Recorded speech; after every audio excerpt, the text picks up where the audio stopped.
You ask Tiger to solve. This deals with linear equations with one unknown.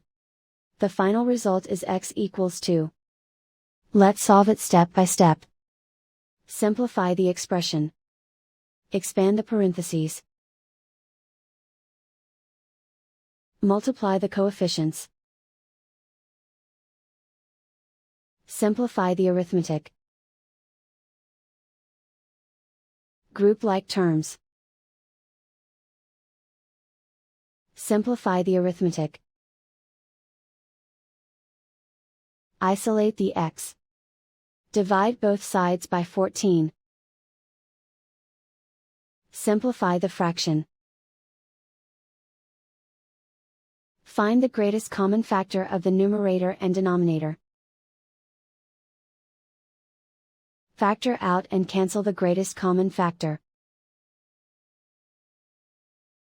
And so the final result is x equals 2.